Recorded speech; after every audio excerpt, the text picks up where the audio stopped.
Hello students, আমি প্রীতিপাল জ্ঞানজ্যোতি coaching সেন্টারে তোমাদের সকলকে জানাই আরো একবার স্বাগত। তো আজকে আমি তোমাদের সঙ্গে যে টপিকটা নিয়ে আলোচনা করব সেটা হচ্ছে relation between education and sociology, শিক্ষা এবং সমাজতত্ত্বের মধ্যে সম্পর্ক নিয়ে আলোচনা করব। তো আলোচনা শুরু করার পূর্বে তোমাদের ছোট্ট একটা ইনফরমেশন দিতে চাই।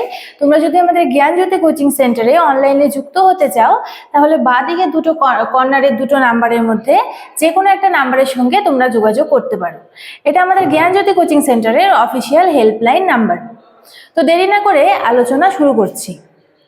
এখানে রয়েছে relation between education and sociology, অর্থাৎ শিক্ষা এবং সমাজতত্ত্বের সম্পর্ক। শিক্ষা এবং সমাজতত্ত্বের মধ্যে যে সম্পর্ক রয়েছে সেটা নিয়ে আমি তোমাদের সঙ্গে এখন আলোচনা করব। প্রথমে বলে রাখি যে আমরা জানি শিক্ষা হলো এমন একটি বিষয় বা প্রক্রিয়া যা ব্যক্তির জ্ঞান এবং দক্ষতা ব্যক্তিকে জ্ঞান এবং দক্ষতা অর্জনের মাধ্যমে অভিযোজনে সাহায্য করে। এবং শিক্ষা হচ্ছে এমন একটি প্রক্রিয়া যা সমাজের মধ্যেই ঘটে থাকে। সমাজের মধ্যে ঘটে থাকে বলে শিক্ষাকে একটি সামাজিক প্রক্রিয়াও বলা হয়।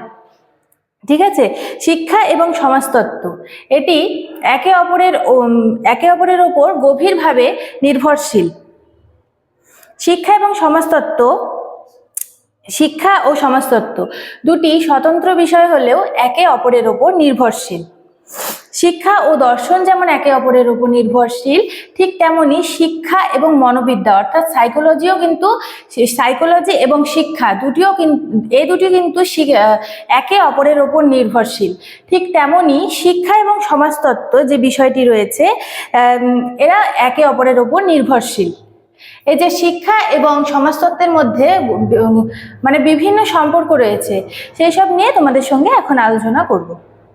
প্রথমে রয়েছে শিক্ষার ধারণা এবং সমাজতাত্ত্বিক ভিত্তি। এটা কি?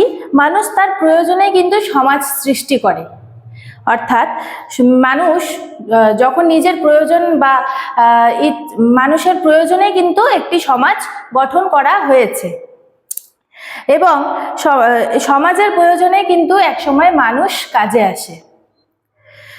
ব্যক্তির শিক্ষা সমাজের মধ্যেই সম্পন্ন হয়। শিক্ষার উপাদান সমূহ যেমন শিক্ষক, শিক্ষার্থী এবং পাঠ্যক্রম ইত্যাদি বিষয়গুলি সমাজের একটি গুরুত্বপূর্ণ অঙ্গ। যেহেতু সমাজের বুকে এবং সামাজিক উপাদান নিয়ে শিক্ষার কার্য সীমিত থাকে, অর্থাৎ সমাজের মধ্যে শিক্ষা কার্য পরিচালনা করতে হয় বলে শিক্ষাকে একটি সামাজিক প্রক্রিয়া বলেও অভিহিত করা হয়েছে। তো অর্থাৎ শিক্ষার মাধ্যমে ব্যক্তির সামাজিকীকরণ ঘটে। সামাজিকীকরণ অর্থাৎ একজন শিশু যখন জন্মগ্রহণ করে তখন কিন্তু সমাজের মাধ্যমে তাকে অনেক কিছু শিখতে হয়। তারা সমাজের মাধ্যমে তখন বিশেষ অনেক বিষয় নিয়ে তারা শিখতে পারে এবং একে অপরের প্রতি ভালোবাসা বা আমরাবোধ তাদের মধ্যে সৃষ্টি হয়। এজন্য শিশুর যে একটি বিকাশ থাকে, এই বিকাশের ক্ষেত্রে সমাজের ভূমিকা অতি গুরুত্বপূর্ণ। আবার বিপরীত পক্ষে দেখা যায় যে শিক্ষিত ব্যক্তির সংস্পর্শে এসে একটি সমাজ আরো উন্নততর হয়ে ওঠে। সুতরাং শিক্ষা ও সমাজ একে অপরের সঙ্গে ওতপ্রোতভাবে জড়িত। সুতরাং এই কথা নিঃসন্দেহে বলা যায় যে শিক্ষার ধারণা সমাজতাত্ত্বিক ভিত্তির ওপর নির্ভর করেই গড়ে ওঠে। কি বললাম? শিক্ষার ধারণা সমাজতাত্ত্বিক ভিত্তির ওপর নির্ভর করেই গড়ে ওঠে। এরপরে আরেকটি সম্পর্ক রয়েছে, সেটা হচ্ছে লক্ষ্যের সাদৃশ্য। যেমন দেখো, শিক্ষা এবং সমাজতত্ত্ব উভয়ের মধ্যে লক্ষ্যের সাদৃশ্য রয়েছে।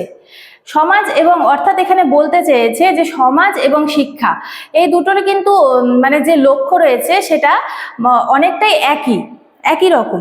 যেমন সামাজিক বিকাশ, সামাজিক উন্নতি সাধন, তারপর হচ্ছে সুস্থ সামাজিক পরিবেশ গঠন, ব্যক্তিকে সমাজের সুনাগরিক হিসেবে গড়ে তোলা, এইসব বিষয় যেমন সমাজের লক্ষ্য, ঠিক সেই রকমই শিক্ষারও লক্ষ্য কিন্তু এইসব। এই যে বললাম, যেমন সমাজতত্ত্বের লক্ষ্য তেমনি শিক্ষার লক্ষ্য। এবং শিক্ষার লক্ষ্যগুলিকে সফল করে তুলতে গেলে সমাজতত্ত্বের দিকে এগিয়ে যেতে হবে। অপরদিকে সমাজের চাহিদা এবং লক্ষ্য পূরণে শিক্ষার প্রধান হাতিয়ার হিসেবে কাজ করে। ঠিক আছে, প্রধানত সামাজিক চাহিদার উপর ভিত্তি করেই শিক্ষার লক্ষ্য নির্ধারিত করা হয়। সামাজিক যে চাহিদা, সামাজিক বিভিন্ন বিষয়ের উপর ভিত্তি করে শিক্ষার লক্ষ্য নির্ধারণ করা হয়। ঠিক আছে, সেই অর্থে শিক্ষার লক্ষ্য এবং সমাজতত্ত্বের লক্ষ্য কিন্তু একই, অর্থাৎ দুটির মধ্যেই লক্ষ্যের সাদৃশ্য প্রায় একই রকম। এই যৌথ লক্ষ্য অর্জন করার জন্যই শিক্ষা এবং সমাজতত্ত্ব একে অপরের সহায়ক হয়ে উঠেছে।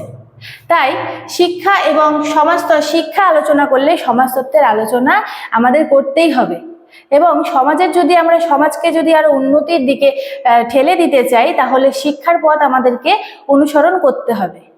তো এই ছিল আজকে আমার বিষয়। দেখা হচ্ছে পরের কোনো নতুন ভিডিওতে। অতক্ষণ ভালো থাকো, সুস্থ থাকো, এবং চ্যানেলটিকে like, comment, share and subscribe করে আমাদের পাশে থাকো। Thank you.